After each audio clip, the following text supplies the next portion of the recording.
Halo semuanya, perkenalkan nama saya Desneria Purba dengan NIM 2424 dari kelas A Program Studi Sistem Informasi. Pada video kali ini, saya akan membahas praktikum data mining tentang perceptron classification. Di sini kita akan mencoba menerapkan perceptron ke dua dataset, yaitu wine dan breast cancer. Terus kita lihat hasilnya gimana. Mungkin kita langsung aja untuk memulai.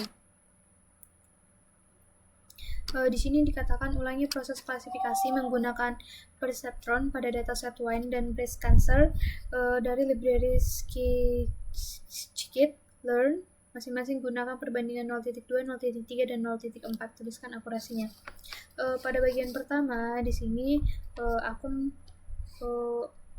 import library dulu, di mana baris pertama ini kita import NumPy dan kita kasih nama pendeknya npnumpy. Ini digunakan buat operasi matematika kayak perkalian array dan perhitungan lainnya yang nanti itu bakal dipakai dalam perceptron. Nah, baris kedua kita pakai import load wine sama load breast cancer dari Scikit-learn. Ini tuh fungsinya buat memanggil dataset yang udah built-in di Scikit-learn. Jadi kita nggak perlu download atau upload file apapun lagi. Nah, baris ketiga ini ada train test split, di mana di sini itu fungsinya buat memisahkan data jadi dua bagian, yaitu data training dan data testing secara otomatis. Nah, terakhir di sini tuh ada standar Scikit-learn, di mana di sini itu dibuat untuk menormalisasi data supaya semua nilainya itu punya skala yang seragam. Nah, ini tuh penting karena buat perceptron bisa belajarnya itu lebih baik. Kita mungkin lanjut ke bagian definisikan kelas perceptron. Nah, ini bagian pertama dari kelas perceptron, yaitu fungsinya itu fungsi init atau inisialisasi. Nah, anggap aja ini tuh peraturan awal sebelum perceptron mulai belajar. Di sini ada self-weight and t-zeros input size, dimana di sini tuh artinya kita tuh bakal ngebikin weight sebanyak jumlah fitur input dan semua nilainya itu diisi 0 dulu di awalnya. Lalu ada self bias and random. Di sini tuh biasanya tuh dikasih nilai random kecil supaya perceptronnya itu punya titik awal yang bervariasi. Lalu ada self learning rate, ini tuh kecepatan belajarnya kita set itu dari 0.1 ya. Makin kecil nilainya, makin pelan belajarnya, tapi makin teliti. Terus ada self epochs, di sini itu ini berapa kali perceptron itu bakal ngulang proses belajar ke seluruh data. Nah, itu kita setnya 100 kali. Lalu selanjutnya ada pada bagian def predict. Nah, di bagian di sini itu fungsi prediknya itu tugasnya itu hitung prediksi dari satu data input. Nah, kalau hasil penjumlahannya itu lebih dari 0, prediksinya 1, kalau enggak prediksinya 0. Nah, ini tuh yang namanya fungsi aktivasi step function. Sederhana banget ini, tapi cukup buat klasifikasi binar. Selanjutnya ada def train sampai pada bagian break. Di sini fungsinya train ini tuh intinya dari proses belajar perception.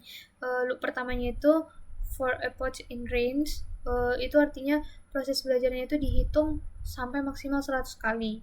Nah, di dalamnya ada loop lagi yang ngecek satu persatu setiap data training. Tiap data diprediksi dulu, terus nanti dihitung errornya, yaitu label aslinya itu bakal dikurangi dari hasil prediksi.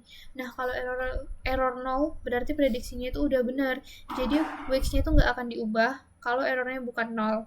Dan weights dan biasnya itu langsung update pakai rumus learning rate, dan learning rate dikali error dikali input. Selanjutnya, kalau udah satu putaran penuh nggak ada error yang sama sekali, nah berarti perceptronnya itu udah convergent alias udah bisa klasifikasi semua data training. Nah, dengan benar dan proses berhentinya itu lebih awal. Lalu ada pada bagian dev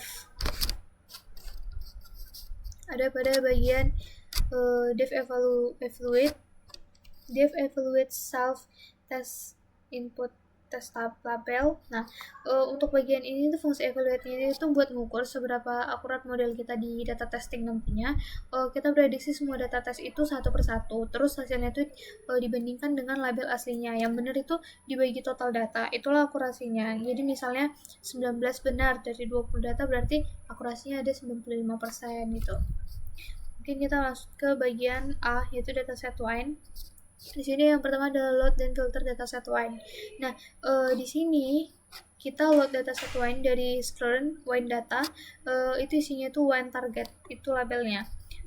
Dataset wine aslinya itu punya 3 kelas, yaitu 0, 1, dan 2. Tapi perseptronnya ini cuma bisa klasifikasi binar. Jadi kita hapus kelas 2 pakai max YW, dimana artinya itu kita ngambil semua data yang labelnya bukan 2. Hasilnya itu tersisa 130 sampel dengan 13 fitur. Terus ada kelas 0-nya itu ada 59 sampel dan kelas 1-nya itu ada 71 sampel. Terus untuk nomor 2 itu ada training dan evaluasi wine test size-nya itu 02. Nah, di sini tuh kita bagi dulu pada bagian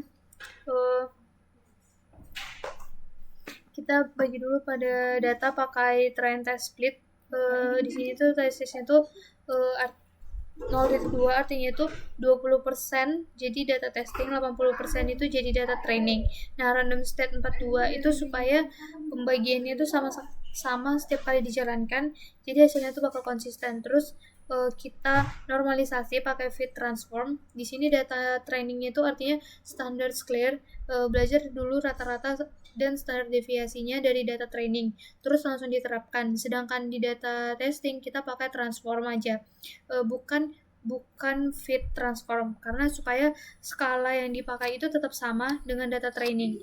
Nah, ini tuh penting supaya nggak ada kebocoran informasi dari data testing ke training. Selanjutnya pada bagian 5 di sini ada training wine. Training wine. Di sini kita buat resepton baru dengan input size WR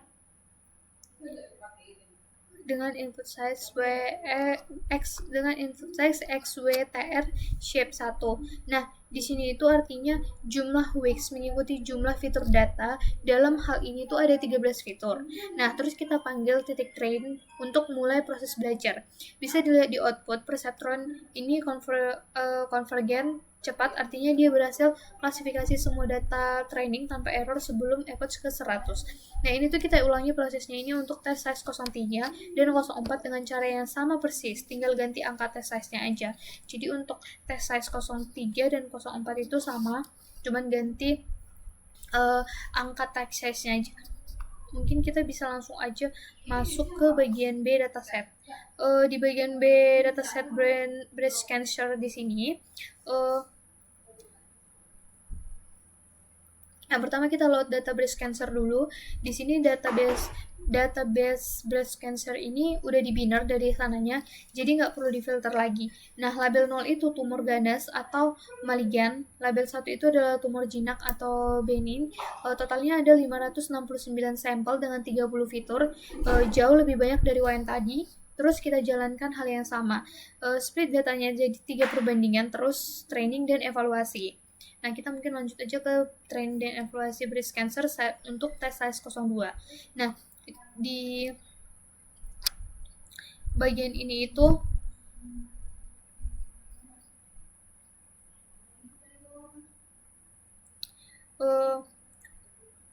untuk wine tes size 02-nya ini itu akurasinya itu ada 100%.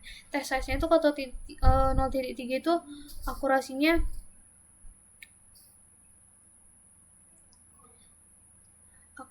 itu ada 97,44%, dan tes size 04 akurasinya itu ada 94,23%. Jadi itu jelas banget ya trennya itu